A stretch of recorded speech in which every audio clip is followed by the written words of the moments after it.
brothers and sisters, I'd like to greet you in peace, and I'd like to welcome you here to Black and Nobel this evening. This is, to me, considered to be an auspicious occasion because I finally, for the last 7 years, I first invited Shakur here to Philly in 2007. Many of you, in fact all of you, I don't think I was connected to any of you at that time. I had brought him here to do a lecture series here in Philadelphia. He did some things at Pollard's Vitamins and Herbs, and CompuServe Tax place on Cecil B. Moore, and some other locations in the community. He did a lecture on Tantra and some other things. We did a couple of classes together in Qigong. I've known the brother since 1986. I met him in Manhattan. He had just came back from Morocco. And when he went to Morocco, he had the opportunity to go to Fez. And Fez is the city where a very famous Sufi master is buried by the name of Sheikh Ahmed Tijani. The Tijani Tariqa, or Tijani Sufi order, is one of the largest Sufi orders in the world, and it has a lot of popularity in Western Africa as well as Indonesia and many other places, even in the Sudan. And when he went to Morocco, something very unusual happened to him. The Sayyids, or the descendants of the Prophet Muhammad, came down out of the mountains when they heard that there was a brother that was a Muslim that traveled all the way to Fez, Morocco to visit the tomb of Sheikh Ahmed Tijani. At the time, he was an initiate of this Sufi order, and he's received initiations in that order to the point of being a mutlaq, which means a doctorate in Sufism. He has an ijaza, or a diploma, which gives him the right to practice the Sufi sciences from that particular order. But since that time, he's had initiations in many other Sufi orders.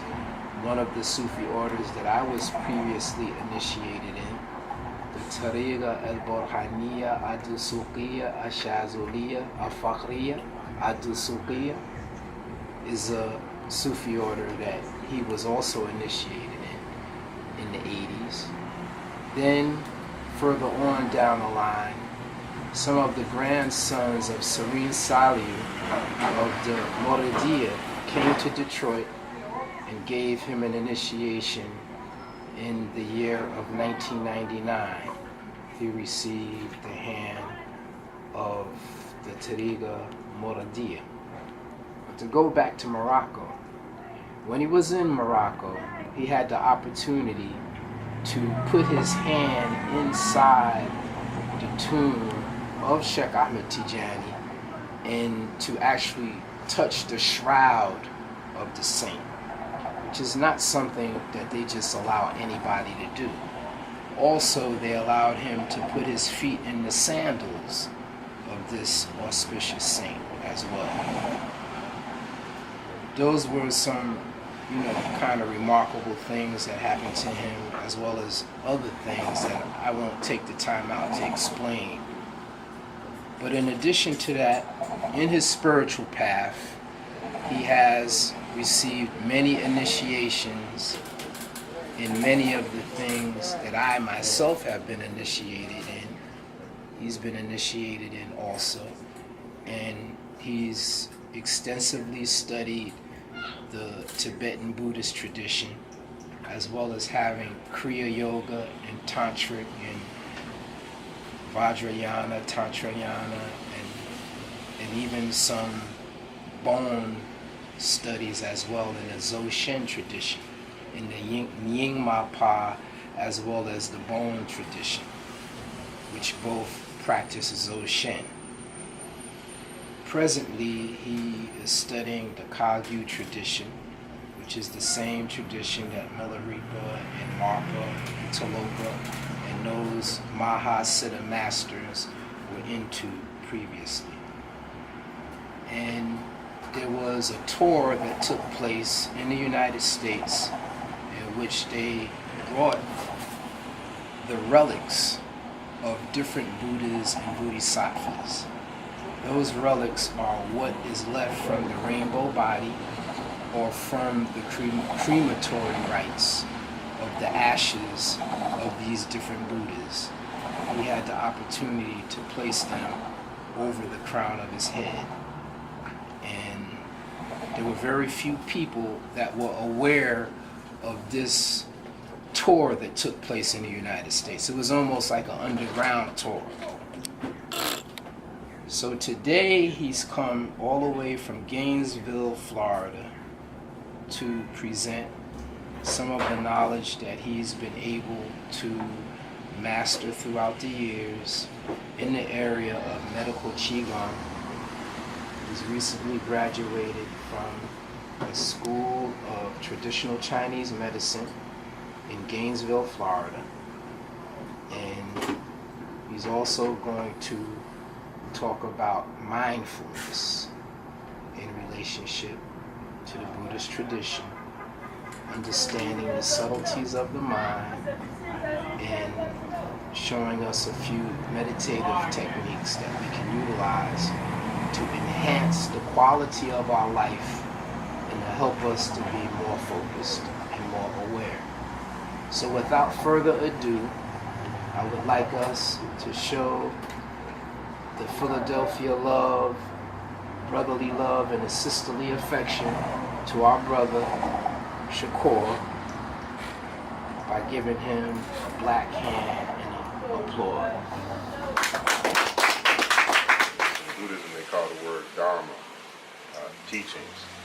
First, I'd like to say, I also like to give praise to my mother, my children, and to all my teachers. Because without them, I wouldn't be able to sit here and talk to you and share the knowledge that I've learned from them, as well as life experience. So everyone has been my teacher, human and non-human. The whole universe has been a teacher, and I hope anything I'm sharing with you today will be helpful for you and for all of us. One thing I like to talk about is transcendence, transcendental thinking, transcendental consciousness. This part of the human body above the eyebrows can't be considered absolute in the sense of this is the void aspect, impersonal. Below here becomes personal. So the personal and impersonal is with us all the time. You know, many religions, the way they explain it, make one feel that the impersonal is something outside yourself, and that the personal, so it's always this division. So you have some people say they worship the divine in the form of a human body. That could be certain Christian faiths, Hare Krishna, Rastafari, and other systems. Then you have other systems that speak about the absolute. Islam would be one that comes to mind most readily, that Allah is inconceivable, the unknowable. But what came to me, and understanding, let me backtrack, the word Buddha has many different meanings, but one is to have supreme intelligence. So that Buddha nature exists inside each and every one of us. We are all born with the Buddha nature. And if we deal in this dispensation of the one that, the Buddha that people most commonly know, which is the Sakyamuni Buddha that was born in Nepal, that's the one that most people talk about. He most eloquently stated that. So it's not about following or worshiping people. That truth is inside yourself.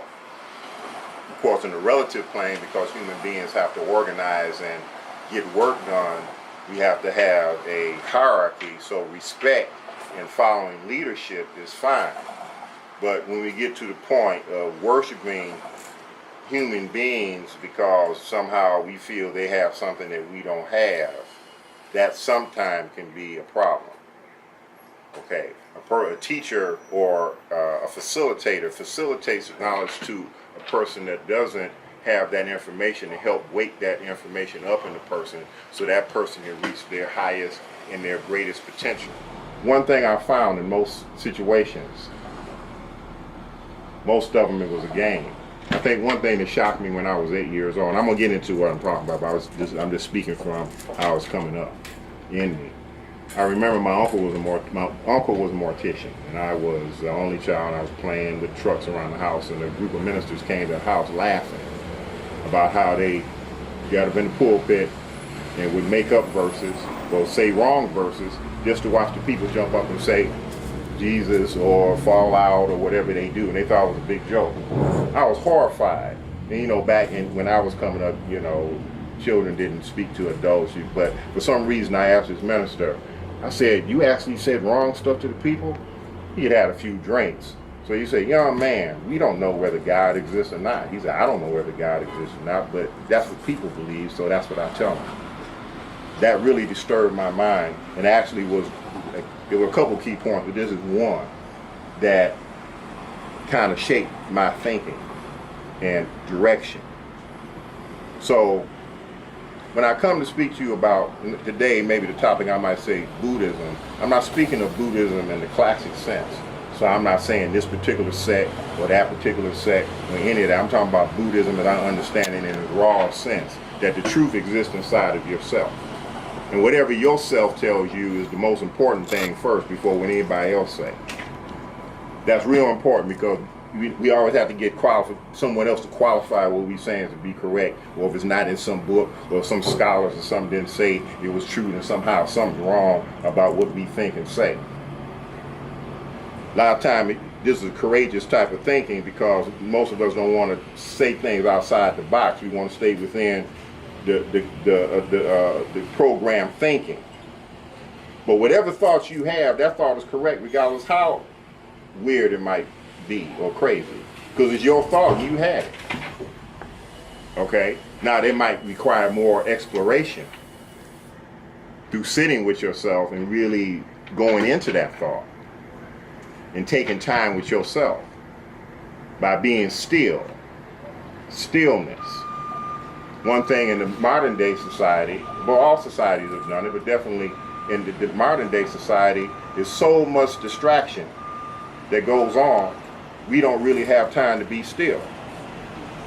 Because between working and trying to survive, so once we get that part out the way, there's so many distractions and so much information going on, and definitely in the information age with the computer in most areas, but I use the area of religion and politics primarily. One thing they had in common, they had a period of time that they spent in contemplation with themselves. Even an individual that claimed to be an atheist, Mao Zedong, said he spent many years or a period of time in total silence and meditation, or quietness, or whatever word you want to use. We don't have to use the word meditation. Stillness, quietness. This is the absolute. All the systems that I've studied, Vedic, Buddhist, Islamic, Sufism, Kemetic, or even systems that don't use books. It's all oral tradition. It's right here. So when this pure information, pure knowledge from the crown chakra, the bindu as we call it here, comes in and comes past now the physical eye, then we can put it into action. But we can't really put it into action if it's not really our own and we just dealing in rhetoric or just reacting. What do we really believe? What is really true? Because somebody told you it was true? Because this person or that person, they talk real good, look real good, or this is what I've been taught and been doing for the last 20, 30 years, so I'm just going to believe it anyway? Or that's what my mama and them did, and they did, so that's what I'm going to do?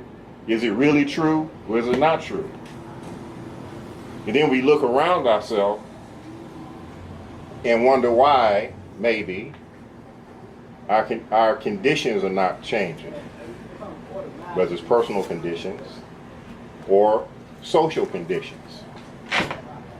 Why hasn't it really changed? Are we really looking at the truth and seeing the naked truth as it really is, without filtered philosophy in our mind? Is the philosophy really real, or is it not? What is really real? So with that, I'm going to share with you a technique.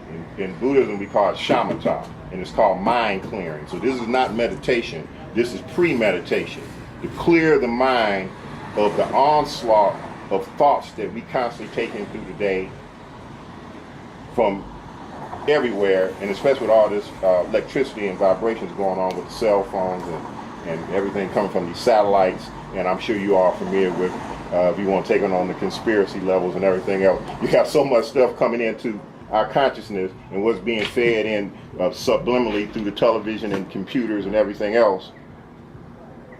The mind is not clear. Clearing the mind. So I'm going to show you a simple technique. This comes from the Buddhist tradition, from Sakyamuni Buddha. It comes through the Siddha Yogas.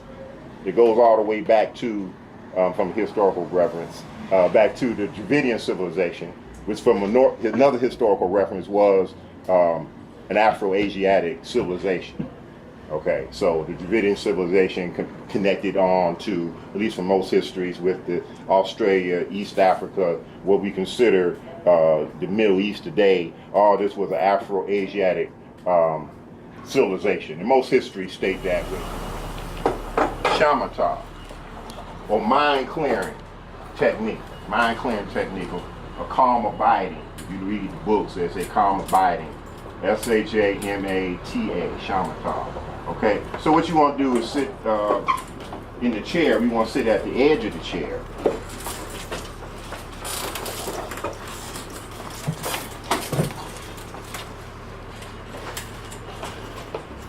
You want to take the thumb and place at the lower notch of the ring finger, and close the fingers over the thumb and place them over our knee and relax your shoulder. Now sometimes I do a modification, I'll bring it here. So this is okay, this is okay. Sometimes I drop them in the center. Okay, or sometimes over the knee. The feet are flat. You want to straighten up the back, our lower back, our back, and tighten up the stomach muscles, and then release after we tighten up the stomach muscle and the sphincter muscle. The tongue is at the roof of the mouth, tip of the tongue, at the upper palate. The chin is in slightly, and we want to look at a spot about an arm's length or maybe 2 feet in front, with the eyes partially open. If this is difficult for you to do, you can close your eyes, but it's, the preference is to try to keep the eyes open. So that's the physical postures.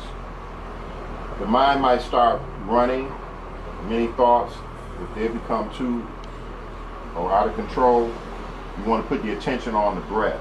And so on every exhale, you'll count. And you'll count up to 21. If you lose the count, you can start over again. This is only if you are not able to, the thoughts go too much to where you're not able to stay relaxed. So with that, we'll begin.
Take your packet here.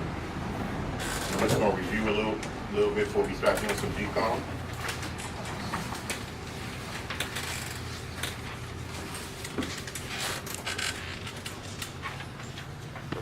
We'll go to the second to the last. Turquoise sheet. You go, Brother Kareem.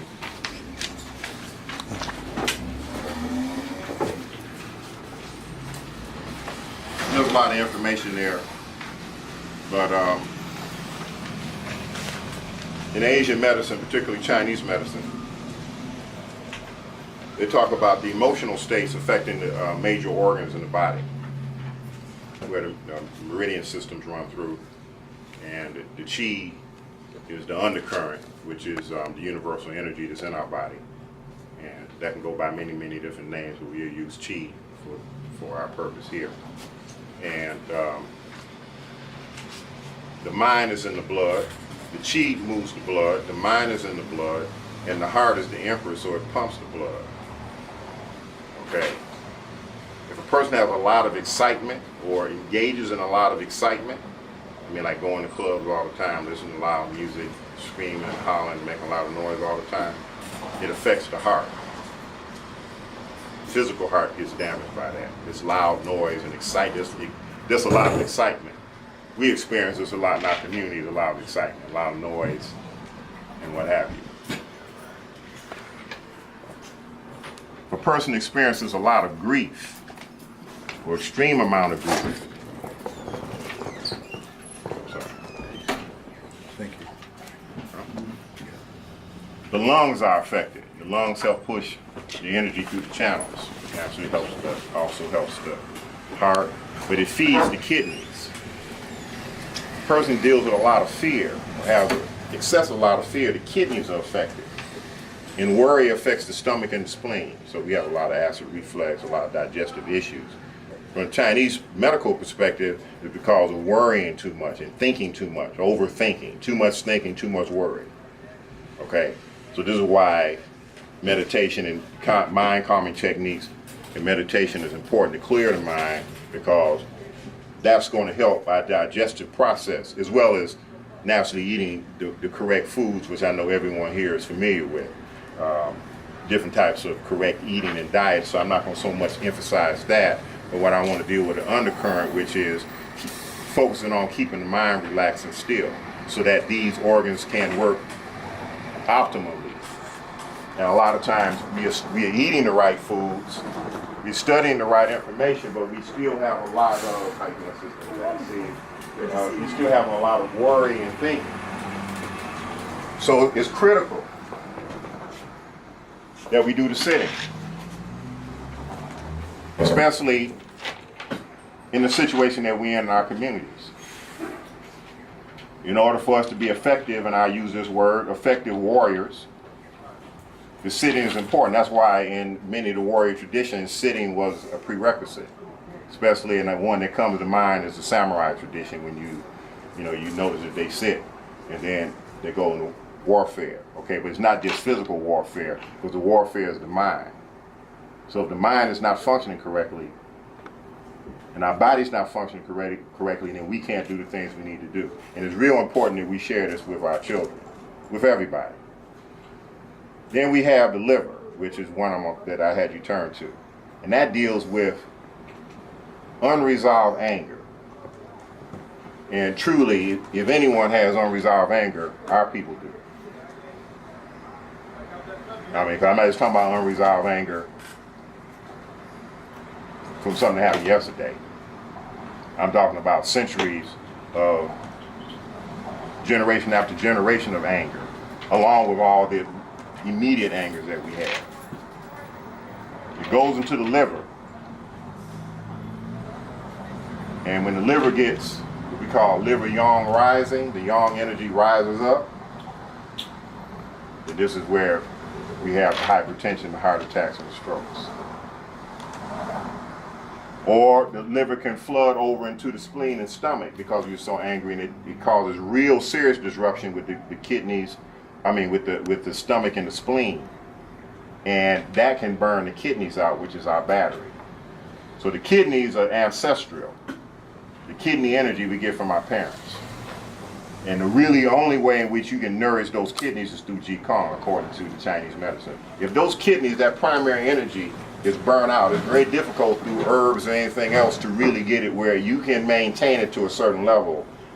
But the Qigong is really the best medicine for the kidneys, according to Chinese medicine. Now, there are other people that might say something different, so I'm making sure I'm referencing that. Okay. So this is why the breathing and the sitting and the mind calmers are important, because that's really, from what I've studied, the true medicine to keeping ourselves healthy. Because you can eat all the right food, take all the right herbs, but if you're angry, you have unresolved anger, a lot of times, especially with us, because we have to keep functioning, the grief we have pushes down into the liver, and it causes what we say causes the liver to overheat. Because we deal with a lot of grief, a lot of murders in our community. Probably none of us, all of us have probably been touched some kind of way with relatives and friends dying too early or in tragic ways. I'm sure everyone here, if they don't have a direct relative, they have a friend, someone they went to school with, that has had serious things happen, death. And then not only that, you have deaths that have taken place unjustly in many cases, and you can't do nothing about it. So that brings up another kind of anger. Okay. Then we have sexual dysfunction to go on in the community, which is something that a lot of people don't like to talk about. But I used to do something that Professor Kareem didn't mention. I spent a time in my life doing counseling, social work in substance abuse and with adolescents.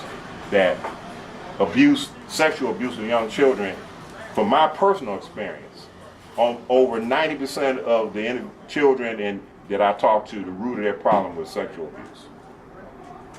So that was just me, and I counseled like 5,000, 6,000 people personally. So that's just me. Okay, so if I would have to assume that when I talk to people all over, even when I work, I'm working to get my, I've just graduated from acupuncture school in Chinese medicine. I'm working on my license now. When I worked in the clinic as an intern, majority of the people that came in to see me, sexual abuse. This is a chronic problem, so I'm bringing it up. I've gotten in trouble for bringing it up in the past. I'm bringing it up now, and I'm going to continue to bring it up. As long as I'm able to talk. It's a problem that's not talked about, or maybe it's talked about in little areas and what have you, but I find it to be a serious problem. And when I talk to a lot of people in relationship situations, because one or both of the parties were abused, and therefore that created that imprint.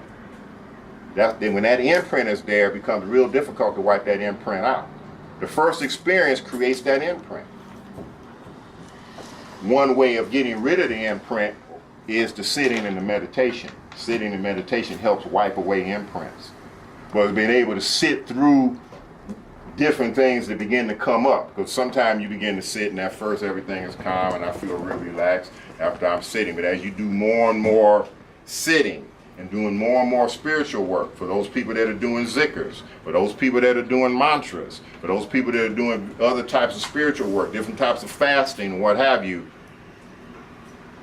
the healing process begins to take place. So we know about healing process on the physical end, when you go and get colonics or what have you, especially people that as they begin to change the diet, they say, well, I feel worse than I did before that's because of that healing crisis. Well, there's a mental and a spiritual healing crisis. It can almost feel like you want to jump off a building if you don't have the right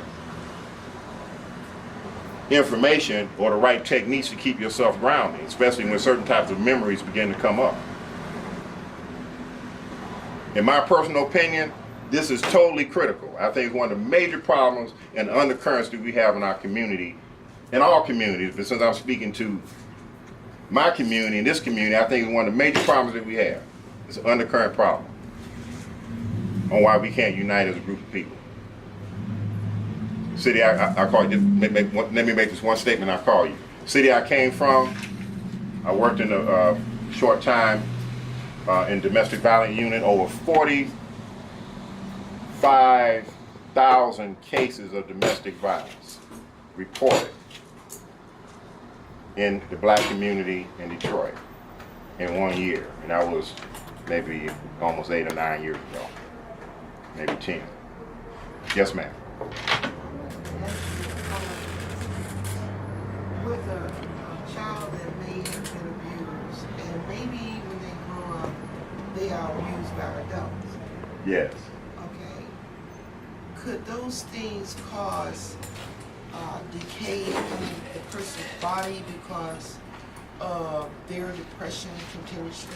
Yes, ma'am. It Yes, would go and then it would come and it would cause the insides of the body to manifest more sickness. Let me say this. In the case of a female, in Chinese medicine, and I'm saying Asian medicine, and let me say this when I say Asian medicine, okay? Because we know that the other civilizations, which I spoke of earlier, the Dravidian Kemetic civilizations were basically destroyed and wiped out. A lot of the information, plus the earlier dynasties in China were African, okay?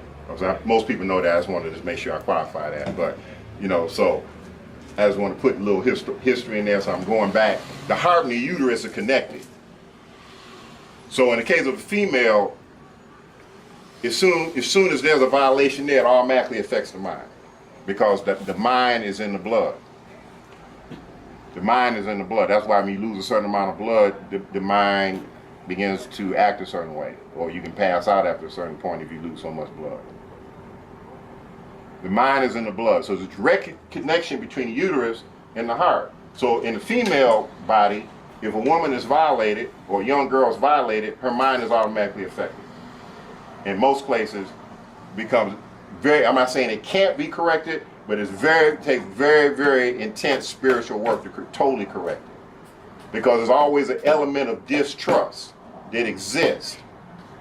And women here know what I'm talking about. Even though you can smile and act like everything's okay, up in that undercurrent, I do not trust no man. Now what happens with that, it creates a constitutional problem when you have a child and then the kidneys come out weak. That's why I'm bringing this up. Because it's not just the problem that happens to the person that's violated, it damages the existing, the previous, the next generations. Now if you want to take it on a historical level, these are some of the things that happened in slavery, because they understood that process for slave women that were violated.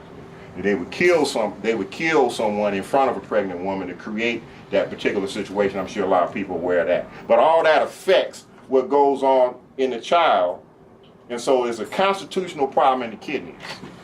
What's a constitutional problem? Asthma is one of them. And I know that's very prevalent in our community, so I brought that up. Any kind of sickness before age 5 would be considered a major sickness, would be considered a constitutional problem with the kidneys. That means the battery is weak, the ancestral energy is weak. The ancestral that you get from the mother and the father. I'm gonna stop right there. Anybody have any questions, comments, concerns, or criticisms about anything I just mentioned?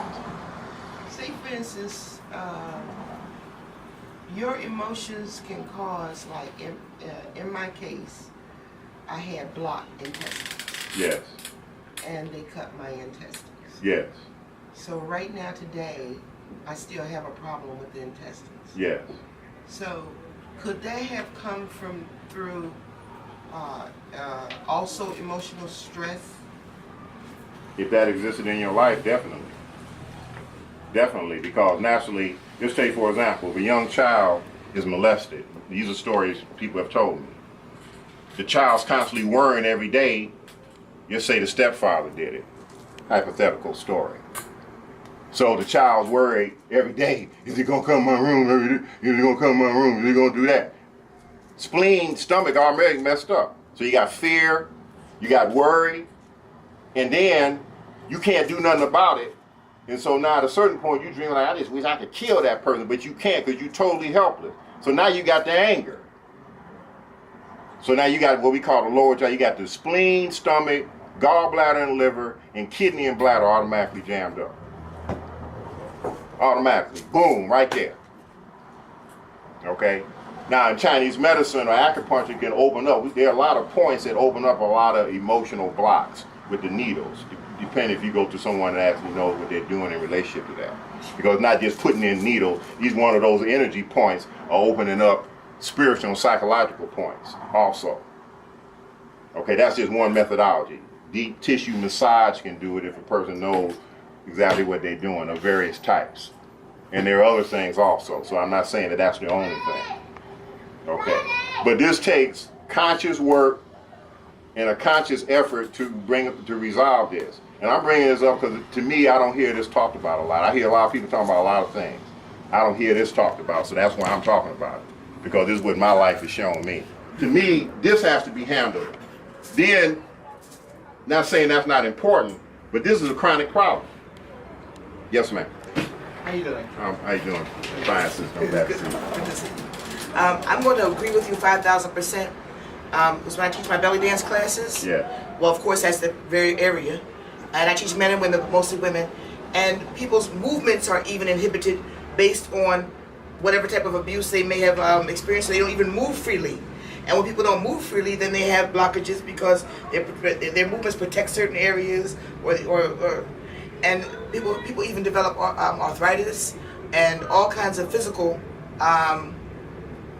just physical problems because they're not flowing properly. They don't have proper flow of all the energy in their body because they're protecting themselves. That's right. And I've seen that many times. I have people look in the mirror and say, "I am beautiful," and they can't do that.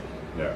They have them do it over and over again. They can't do it. Maybe after about 2 or 3 months, they might say, "Beautiful," but they can't say, "I am beautiful," and look right in the mirror and look themselves in the eye.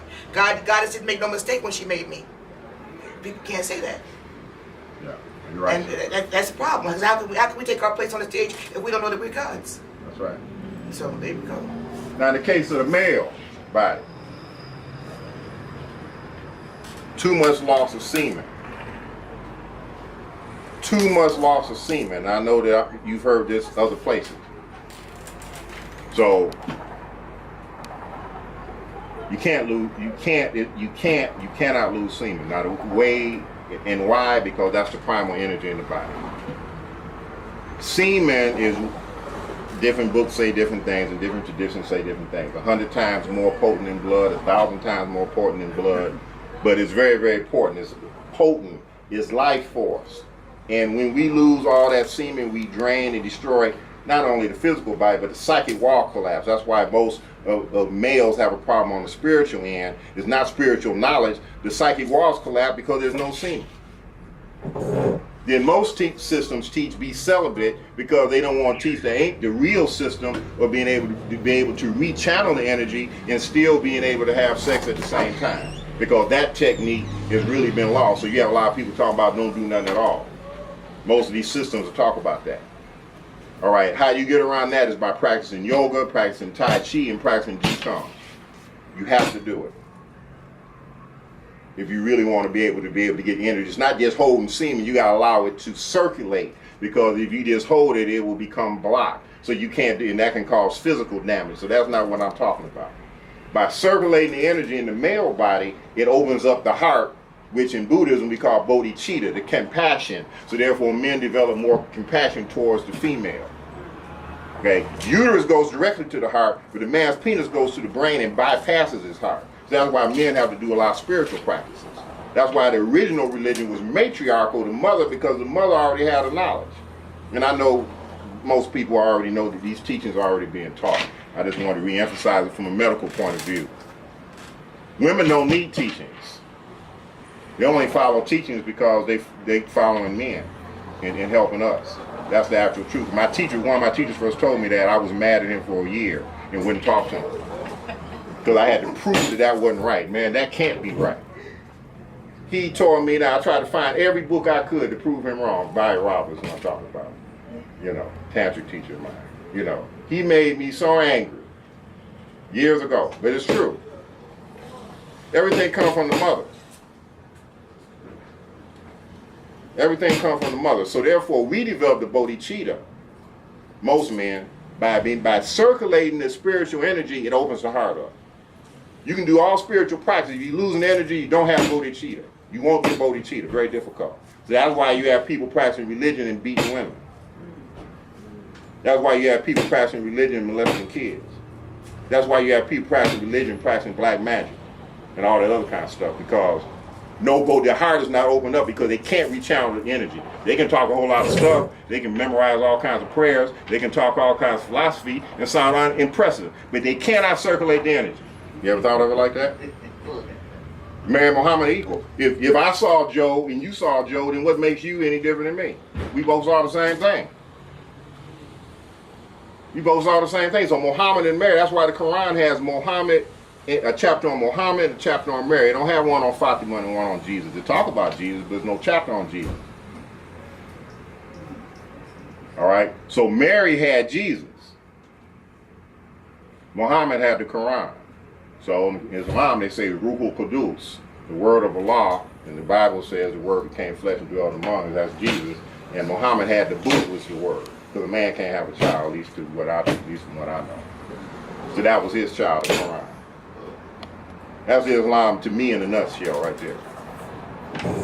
Okay? Then, Hagar ran back and forth how many times? 7, right? 7 chakras, going up and down. Then the Kawthar opened up, symbolic language, the 7th crown. When people go make the Hajj, they walking around what? Hagar's, the woman.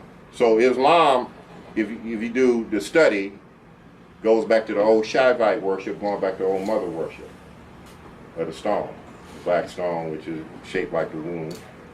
Okay, walking around the stone 7 times is walking up the chakras. Stone in the shade time, how many times? 49 times. Why isn't it 43 times? Why isn't it 31 times? It's 49 times. 7 times 7 is 49, dealing with the chakra system. The same number of days in Tibetan Buddhism they talk about it takes to go through the 3 Bardo states, which is 49 days. And there's a lot of other systems, a lot of other numbers that talk about the 49. This is what I see it being. Maybe somebody else might not see it as that. But this is what I see to be being a major problem in the world, probably, but definitely in our community, because we have to deal with ourselves and our community. This is the major problem right here. And I feel until we address it, we'll never be able to move to the next level we need to move to. Yes, ma'am. In the Million Man March, Farrakhan said to leave the children alone and let them grow, and nobody ever talks about that. He's made people pledge to he made the men at the Million Man March pledge to let the children grow and leave them alone. Nobody mentions that when they talk about the Million Man March. Well, I don't know what he meant by that, but I know children have to have direction. No, he meant don't molest them. Oh, I didn't know that's what that meant, because yes. He had to. To me, you have to be clear. Well, he said don't molest them, let them grow. Oh, okay. Yeah, but it's easy to say that, but if you don't give people techniques and begin to get into the reason why this takes place, then it still happens. You know, they say, well, a picture speaks more than 1,000 words.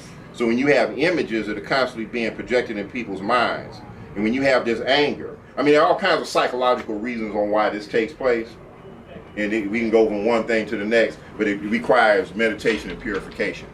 Some of it is racism in America, and some of it is just gender stuff that's been going on for 20,000 years in every culture. In every culture, because they do circumcisions in Africa and other places too. So women are abused all over the planet. So some of that is just that stuff, and some of it on top of that is the conditions of racism that exist in our community. These issues have to be brought up, in my opinion, pinpointed, and really be talked about, addressed, and then dealing with the techniques that it takes to resolve it. With you, everything that you perceive and believe, you the one that's perceiving and believing it. You run it back one more time. Nobody else is seeing and believing it. You seeing it, but whatever it is you believe to be true, is you that's believing it. So you got to make sure you believe in it. Like I told somebody, if I'm gonna go to hell, I'm going to hell for something I did, not something that somebody else told me to do. You better make sure you believe it, and you're not following something you're not sure that you know whether you believe it or not. Okay, with that, just do a few exercises, and then I'll take some questions and answers.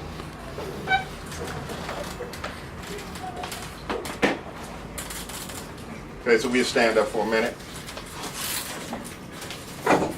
And what I'm showing you here, you can go on the YouTube, to the Rooh site, and I have YouTubes up with these exercises there, so you can go there and practice with these exercises. And again, the Qi-Gong helps tonify the kidneys, which is our battery. So the first one, I call this the 7 palms. So we bring the feet together, the tongue's at the roof of the mouth, you sink, you open at the heels, and we point in. So we're in a triangle stance, and then we push the lower back in. The tongue is at the roof of the mouth. In the first movement, we make the ball. Right at your heart level, shoulders relaxed.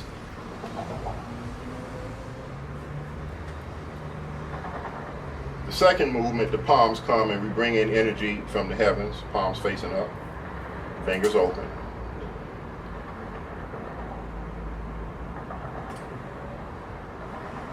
The third movement, we form a pyramid or a triangle with the palms facing in. It's the yin triangle. Then the wrists point down to the earth, drawing in energy from the earth, keeping the fingers spread open. Then the wrists point up, bringing in energy from the heavens. Then we form a triangle. This is a yang triangle. Then a yang circle. Then we turn the palms back. We start again. So that's 7 movements. So here we go again.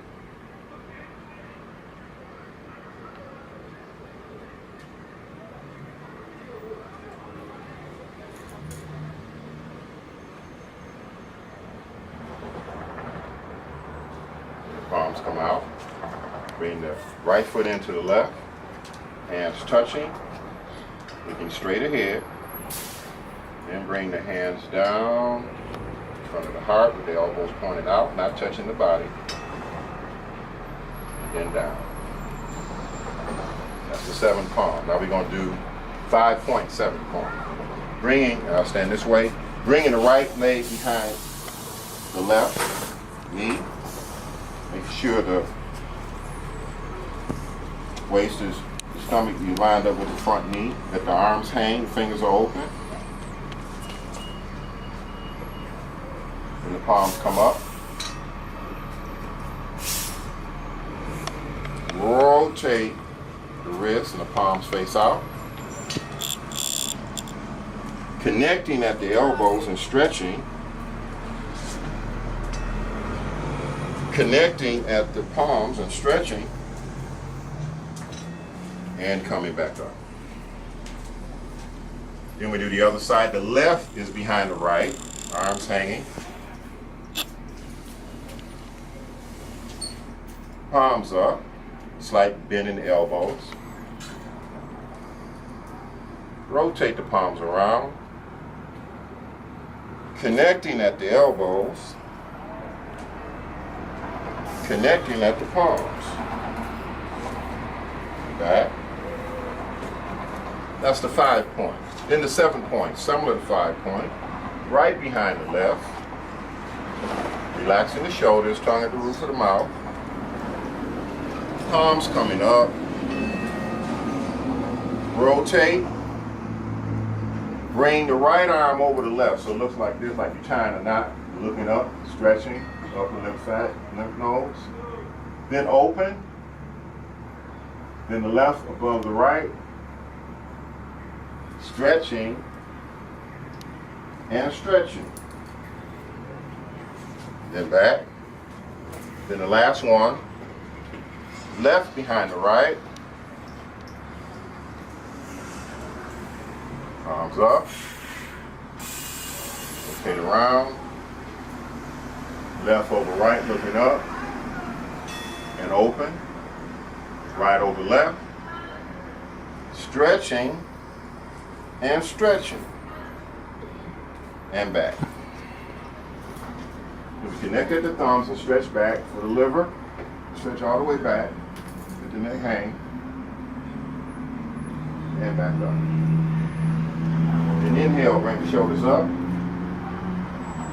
Then drop the shoulders, exhale through the mouth. Inhale up. And exhale. Okay, everybody can have a seat. If you go online, I have a book that you can download, 94-page book, Maha Yoga. Oh, okay. Yeah, so you go to the website, there's a section there, you can download the book or read it.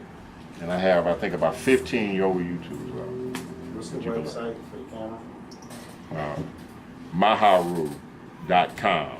Maharoo.com. Maharoo. Please spell it. MAAHAAH hyphen Rooh. ROOH. Maha Rooh means great mother of the light. Maha also means great mother, Rooh, or great mother of the soul. ROOH. Yeah, it's right on the, Any questions? Any other questions? You have any questions, brother? Comments? No, I was looking at the papers, but I didn't. Okay, all right.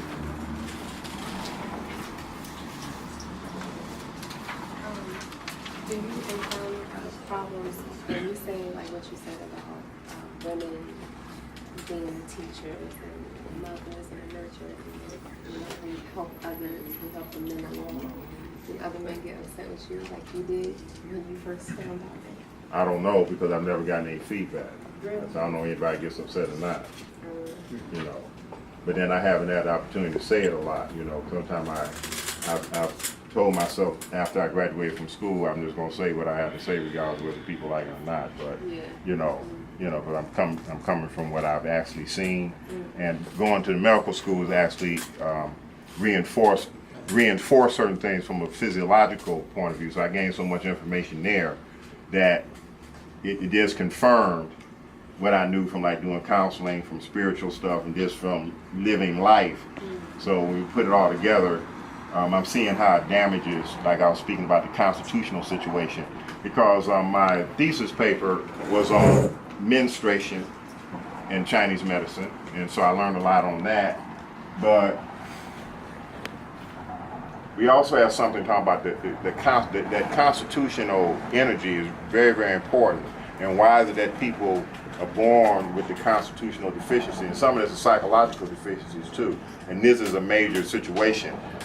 The mentality and the state of the mother is the most important aspect. Well, however the child is going to turn out, whatever her mental and psychological state, that's going to determine everything. And so any types of trauma that has been experienced in that woman's life, unresolved, is going to affect the child at some point.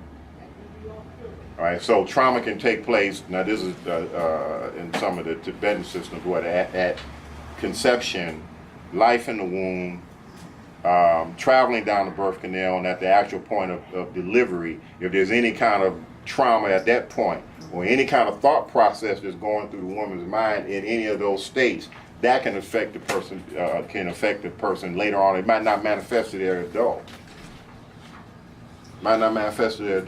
So you can't see it.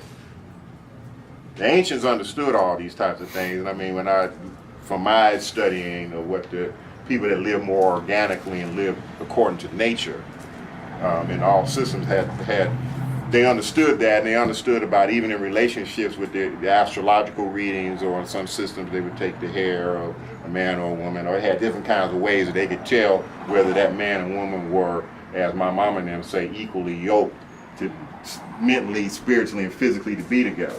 Our problem is because of naturally slavery and what that did, and just the way our society is, people usually connect up for reasons that are far less than that. And there are a lot of different types of personality aspects you can't even see if you're just meeting the person and just talking to them and what have you, because it's just so, and everyone here knows what I'm saying. So therefore, these other problems manifest way down the line. But the ancients had, and I mean, naturally those sciences still exist today when you're talking about people that really understand, I mean, actual astrologers that really know the system.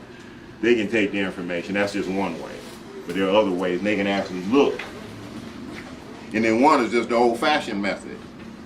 Like, you know, if a woman's interested in a man, but because our homes and our families are so divided, it used to be the father, the brother, or the uncle checked out the guy, and vice versa. The mama would check out and you automatically know. I mean, a man can look at a man and a woman can look at a woman, just like that, so you don't even have to even go through all the rest. But since all those types of systems have been, for the most part, decimated, and so when I think about culture, I think about that. You know, when I was maybe 30 years ago when I thought about culture, I was thinking about name change and wearing boobas and stuff. But the actual culture is to me is this type of thing. You know. Any other questions, comments, or concerns? Yes, sir. I'm in Gainesville, Florida. Yeah, call me. My number's on the card. Email's there. You can contact me. I'll be here for a few days, so you can contact me if anyone want to talk to me further. I'll be here until Friday. I'd like to say, Professor Kareem, I appreciate you for hosting me. Black and Nobel, thank you for allowing me to come, and I appreciate all you coming out.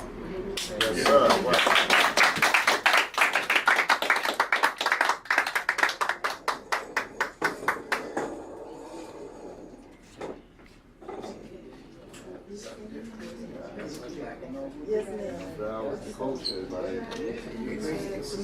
We bring it all kinds of Yeah,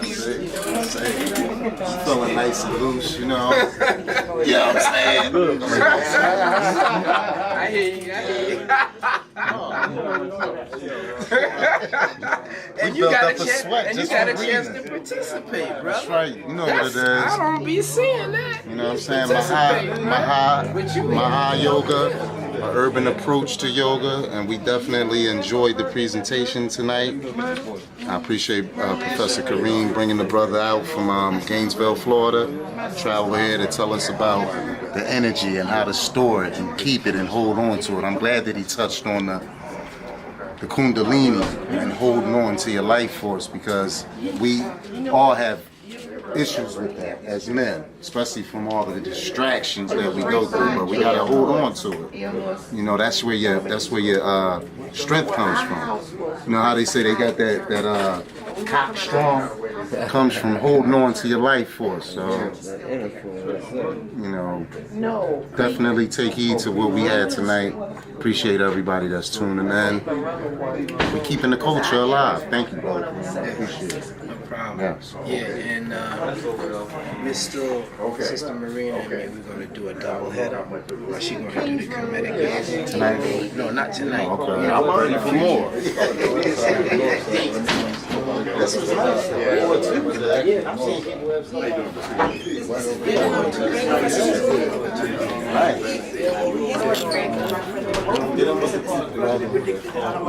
Someone that they enjoyed it. Brother Rick, Brother Hands, Brother Kareem. You need to take the basket around. People can get the baskets. Yeah, me too. Okay. Facebook. I done tried to get her pictures on there, but with somebody trying to get some message.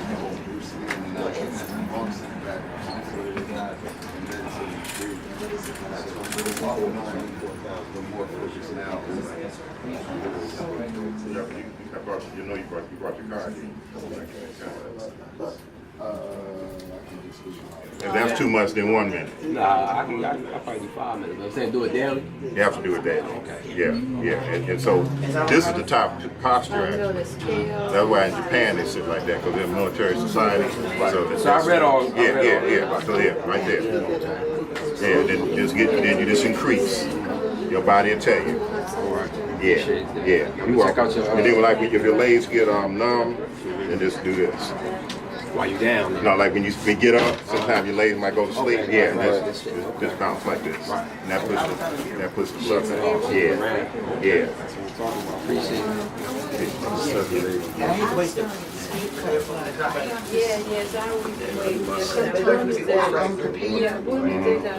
I get up, I get nervous and I stutter.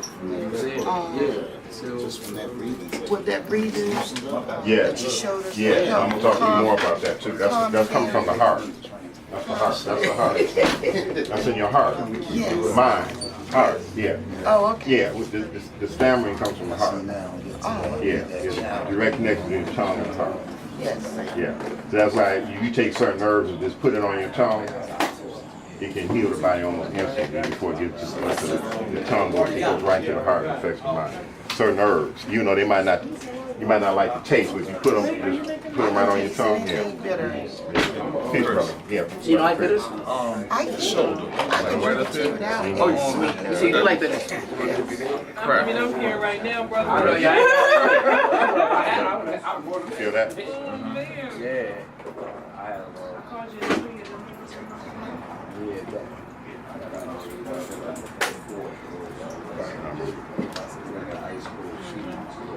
How you feel now?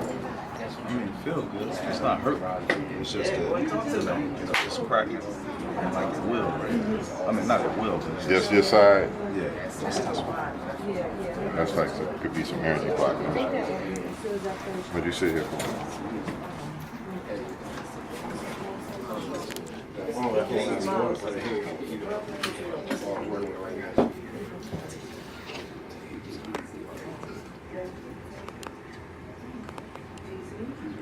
How much water?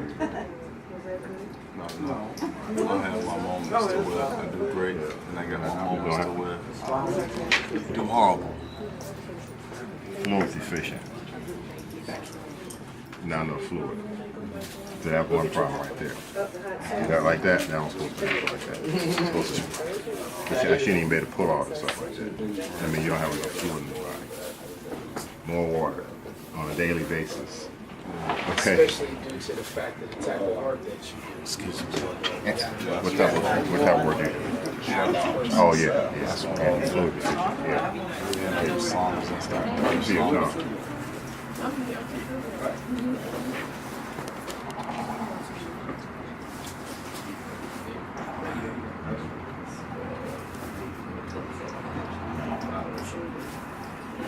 Yeah.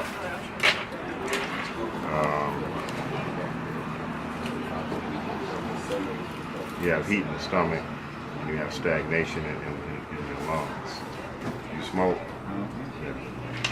stagnation in your lungs. You need to clear your lungs out. So parsley tea is what I'll tell you offhand. I'm sure there are other people here that can give you other things to do. You got to really work on your lungs, man. Your lungs are smoke. Yeah, so therefore the lungs feed the kidneys, right? So now you not only just damaging the lungs, you actually destroying your battery. How old are you? 30? Yeah, so at this rate, the way that looks back there, open up again.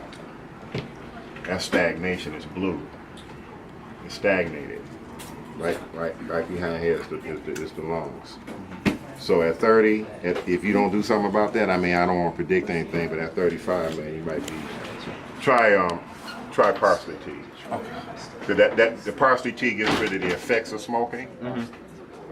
What else can I say?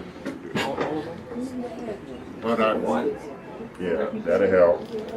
And celery juice and celery tea will get rid of the craving for smoking cigarettes. 5 ounces of celery juice a day. Get rid of the effects of smoking cigarettes. Parsley tea gets rid of cigarettes and weed smoking. I don't know if you smoke weed, but that get rid of weed too. Damn, brother. You don't look like a new brother. I got it. Yeah, okay, all right. What else did you say with that? Celery and what else? Parsley, yeah. Parsley get rid of the effect, especially of weed smoking. But and the celery will get rid of the craving for cigarette smoking. I mean, there are other methodologies too. Those are just the ones I'm sharing with you. There are other ones. And do some breathing and some Qi-Gong. This brother's here, right? Do some Qi-Gong, get that breathing going. Yeah. Can I sit down? I don't want. Okay, I do. Okay. I'm making an appointment with you for just your big appointment. No, everybody know that. I'm just going to sit down in the chair. What'd you eat? Something like Qi-Gong. I don't think that about I need to clean. Let me say it again.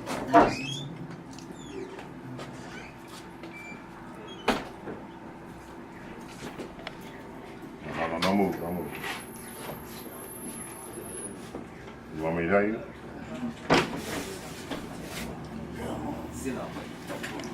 Dietary changes. You got a lot of heat in the stomach. Yeah. Dietary changes. I want to make the appointment with you for my liver. I feel like it's enlarged or something. Open up again. No, it's not that. Open up. It's not that. It's the spleen in the stomach. The spleen and the stomach. Okay. Yeah. That's so it's they're connected. It's Yes, in that yeah. area. Yeah. It's not the liver. Okay, that's why I want to make the appointment with you for. Yeah. Okay. Okay.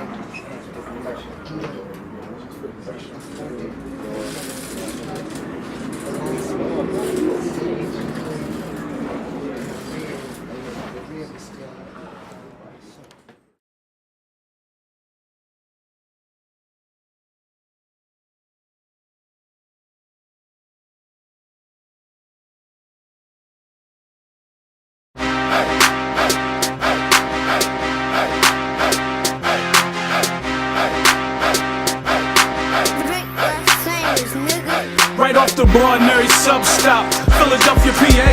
Shot so loud you would think it was a club spot. African Americans, although we all over the web, we the hood librarians. We ship to prisons too. We reach out and deliver to those that's bitten too, but it's more than a bookstore. You wonder we got it, mixtapes, DVDs, and culture products. Black and Nobel got our hands in a lot of projects. We welcome all to come build, the energy is positive. And remember, other team is awake and conscious. Come through and experience this place of knowledge. They say they'll put it in a book if they wanna hide it from us, but we got them books so you can buy it from us. Something to read while you on a train or riding the bus. Get your read on, food for thought, get your eat on. Black and Nobel, I buy my books at Black and Nobel. Black and Nobel, I buy my books at Black and Nobel. Black and Nobel, I buy my books at Black and Nobel.